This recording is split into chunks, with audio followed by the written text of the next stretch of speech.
कि जब गंगा जी चल रही थी, आपने गंगा जी का एक और नाम सुना हो। गंगा जी को कहते हैं जनहुपुत्री। आपने नाम सुना है? गंगा जी का एक नाम है जनहुपुत्री। क्यों? और एक नाम आपने सुना होगा जहानवी। ये नाम तो सुना ही होगा। गंगा जी का एक नाम है जहानवी। तो बोले जब भगीरथ जी आगे चल रहे थे, पीछे गंगा जी चल रही थी, तो चलते चलते जब गंगा जी ने देखा कि बड़े बड़े देवता पुष्प बरसा रहे हैं, बड़े बड़े ऋषि मुनि स्तुति कर रहे हैं, अप्सराएं नृत्य कर रही हैं, गंधर्व गान कर रहे हैं, तो गंगा जी ने पीछे मुड़कर अपनी धारा को देखा। और जब पीछे मुड़ के धारा को देखा तो इतनी विशाल धारा, इतनी विशाल, तो गंगा जी को कुछ अभिमान हो गया कि भैया हमारी धारा तो, हम तो जो चाहे सो कर सकते। तो कहते हैं रास्ते में जनहु ऋषि का आश्रम पड़ा। एक ऋषि है, फिर उनका नाम था जनहु ऋषि। उनका आश्रम रास्ते में पड़ गया। वो गंगा जी चाहती तो किनारे से निकल सकती थी, पर लेकिन धारा को इतना बढ़ा लिया कि संपूर्ण आश्रम को ही बहा दिया। और जो ऋषि के आश्रम को बहाया तो ऋषि थोड़ा नाराज हो गए। और जो नाराज हुए तो कहते हैं जनहु ऋषि संपूर्ण गंगा जी को पी गए। तपोबलशील थे, बड़े तपस्वी थे, और संपूर्ण गंगा जी को जनहु ऋषि ने पी लिया। तो बाद में भगीरथ जी ने हाथ जोड़े, क्षमा मांगी कि महाराज भूल हो गई। तो जनहु जी ने कहा कि अब गंगा जी को पान तो कर लिया, प्रकट कैसे करें? तो जनहु जी ने अपनी जंघा को काटा और अपनी जंघा से गंगा जी को प्रकट किया। इसलिए जनहु जी ने प्रकट किया, इसलिए जनहु पुत्री कहलाई, और जंघा से प्रकट हुई इसलिए जाह्नवी नाम पड़ा गंगा। तो अब चली गंगा जी आगे।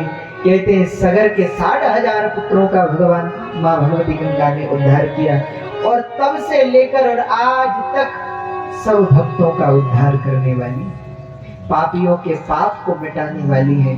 और आज का दिन तो बड़ा सुंदर है। आज के दिन गंगा जी में स्नान भी अगर हो जाए तो भी उसका भी बड़ा फल है। और आज तो बताइए हम लोगों के कितने पुण्य हैं, न जाने कितने ही लोग आज गंगा जी में स्नान करने के लिए हरिद्वार जा रहे होंगे। और हमारा सौभाग्य देखो कि हम कथा में बैठे हैं तो गंगा जी क्या, गंगा जी, यमुना जी, नर्मदा जी, गोदावरी जी सब यहाँ विराजमान। और जो आज यहाँ उपस्थित हो गए उन्हें संपूर्ण नदियों में गंगा जी में स्नान का फल मिल गया।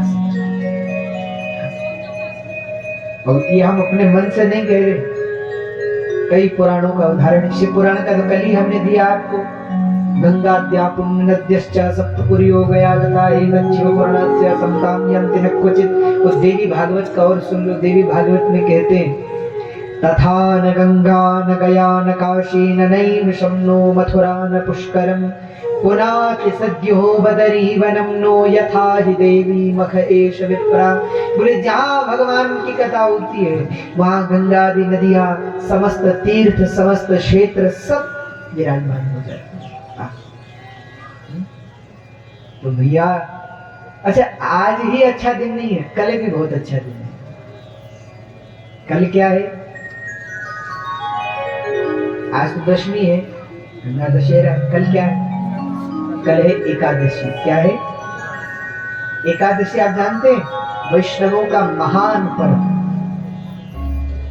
जो विष्णु भगवान के भक्त हैं उनको एकादशी को व्रत करना चाहिए। एकादशी के दिन भोजन नहीं करना चाहिए, एकादशी के दिन व्रत करना चाहिए। और कल जो एकादशी है वो तो अति उत्तम एकादशी है। कौन सी एकादशी है? तो कल निर्जला एकादशी है। कौन सी है?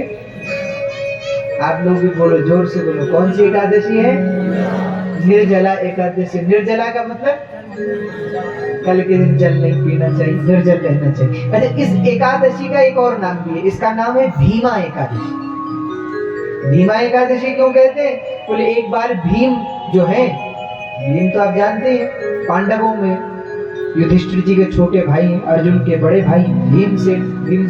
एक बार भीम जी वेद व्यास जी के पास पहुंचे और व्यास जी से कहा, बोले हमने सुना है कि एकादशी को तो व्रत करना चाहिए, जो व्रत नहीं करता उसे पाप लगता है, और हमसे व्रत होता नहीं दिन भोजन के। बोले हमसे व्रत होता नहीं, हमने व्रत किया तो हमको फिर असंभव हो जाएगा। तो व्यास जी ने कहा, बोले तो व्रत नहीं हो सकता तो कम से कम फलाहार रह करके तो करो। अच्छा, एकादशी का व्रत बड़ा सुंदर है। अन्य व्रतों में क्या होता है, दिन भर भूखे रहते हैं और शाम को भोजन करते हैं, पर एकादशी के दिन शाम को भी भोजन नहीं होता। एकादशी का व्रत किस दिन से शुरू हो जाता है? आज दशमी से ही। आज दशमी की रात्रि को भी भोजन नहीं करना चाहिए। एकादशी, जो एकादशी का व्रत करते हैं तो दशमी के रात को भोजन नहीं करना चाहिए। ऐसा नहीं कि दशमी को खूब पालो, खूब खा लो और फिर एकादशी करो, नहीं। तो आज दशमी के दिन भोजन नहीं करना चाहिए। दिन में कर सकते हैं, शाम को नहीं करना चाहिए जो एकादशी करते हैं। सूर्योदय से पहले पहले, सूर्यास्त से पहले पहले आज भोजन करें, सूरज डूबने से पहले पहले, और फिर शाम को भोजन न करें। सत्य शौचादि नियमों का पालन करें और एकादशी को व्रत करें कल पूरे दिन भर, और रात में भी भूखे रहें। एकादशी को रात में भी भोजन नहीं होता, और रात में सोना भी नहीं चाहिए, रात में जागरण करना चाहिए, ऐसा कहते हैं। बहुत कठिन व्रत है, सरल व्रत नहीं है। तो एकादशी को पूरे दिन भर और रात्रि भर भोजन नहीं किया जाता। द्वादशी को फिर पूजा करके, सेवा करके फिर भोजन करना चाहिए। ये व्रत है एकादशी। वो कहते हैं जो व्यक्ति एकादशी का व्रत करता है उसे कोई अन्य व्रत करने की आवश्यकता ही नहीं है। और हर 15 दिन में एकादशी का व्रत आता है। और कल जो व्रत है, तो भीम जो है वो पहुंचे व्यास जी के पास। उन्होंने कहा कि हमसे व्रत होता नहीं है, तो बोले फलाहार करो। बोले फलाहार तो रहे, पर इतना फलाहार मिलेगा कहाँ जिससे हमारा पेट भर सके, तो क्या करें? तो व्यास जी ने कहा, बोले अगर अत्यंत अति स्थिति हो तो एकादशी को चावल नहीं खाना चाहिए। कल एकादशी है, वैसे तो प्रयास कीजिए कि सब एकादशी का व्रत करें, पर जो एकादशी बुजुर्ग है या कोई रोग है, कोई कष्ट है, व्रत नहीं कर सकते, तो या कोई छोटे बच्चे हैं व्रत नहीं कर सकते, तो कल के दिन चावल नहीं खाना चाहिए। एकादशी के दिन चावल खाने से मांस खाने का पाप लगता है। एकादशी के दिन चावल नहीं खाया जाता, और एकादशी के दिन प्याज लहसुन भी ना खाएं। अगर अति स्थिति है तो प्याज लहसुन ना खाएं। नहीं तो व्रत करने में क्या समस्या है? दिन भर तो आप लोग व्रत करते ही हैं। कितने लोग हैं व्रत वाले? हाथ उठाइए जरा। कुछ है? समिति वाले तो सब हैं। गांव वालों को भी रहना चाहिए।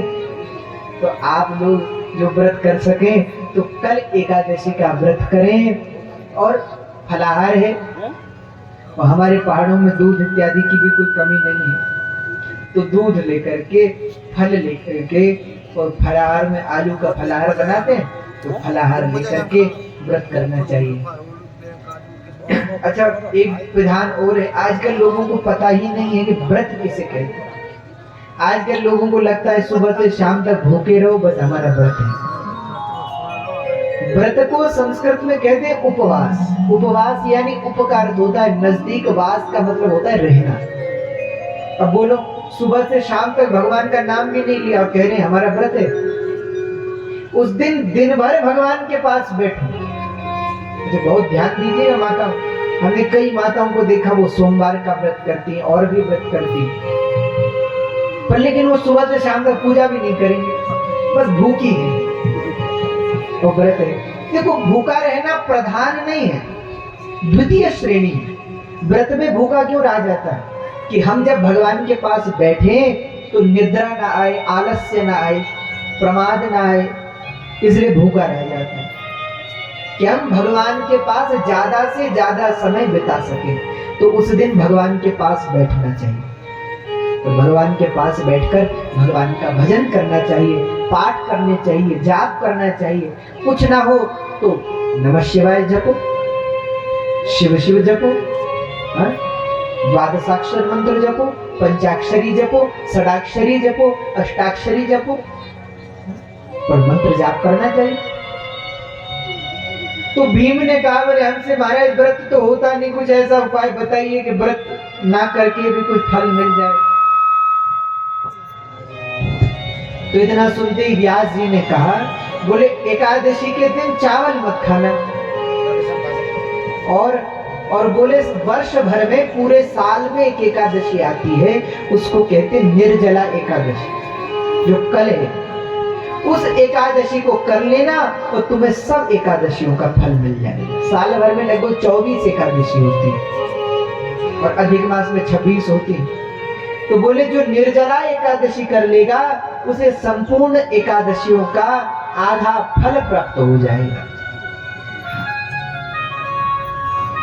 और निर्जला एकादशी कैसे करनी चाहिए? बोले उस दिन न तो जल पीना चाहिए न भोजन करना चाहिए, बिल्कुल निराहार और निर्जला, ऐसा व्रत है। तो भैया निर्जला रहना तो थोड़ा असंभव पड़ता है।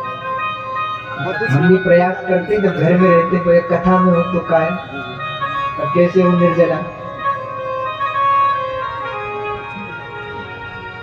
किंतु व्रत का प्रथम उद्देश्य है भगवान का स्मरण। तो कल अत्यंत सुंदर दिन है, कल है निर्जला एकादशी, भीमा एकादशी। तो कल प्रयास करें कि निर्जल ना भी हो सके तो निराहार रहकर फलाहार करके एकादशी का व्रत करें, और चावल अपने घर में न बनाएं। कल के दिन भगवान को भी चावल नहीं चढ़ाया जाता, बहुत ध्यान दीजिए। कल के दिन पूजा भी होती है तो पूजा में भी चावल भगवान को नहीं चढ़ता। चावल का स्पर्श भी त्याज्य है, चावल का स्पर्श भी नहीं किया जाता। तो कल के दिन तिल के द्वारा भगवान की पूजा होती है। जैसे हम लोग पूजन में चावल चढ़ाते हैं, अक्षत चढ़ाते हैं, उसकी जगह तिल भगवान को चढ़ता है। तो कल के दिन भगवान विष्णु का पूजन करें, एकादशी का व्रत करें और भगवान शिव की कथा का श्रवण करें। और शिव कौन है? तो बोले वैष्णवा नाम यथा शंभु। कल के दिन तो भगवान भोलेनाथ भी व्रत करते हैं, क्योंकि सबसे बड़े विष्णु के भक्त तो वही है। तो कल है सुंदर निर्जला एकादशी। तो बड़े अच्छे अच्छे संयोग इस कथा के दौरान बन रहे हैं और हम लोगों का सौभाग्य है कल अवश्य कथा सुनने आए।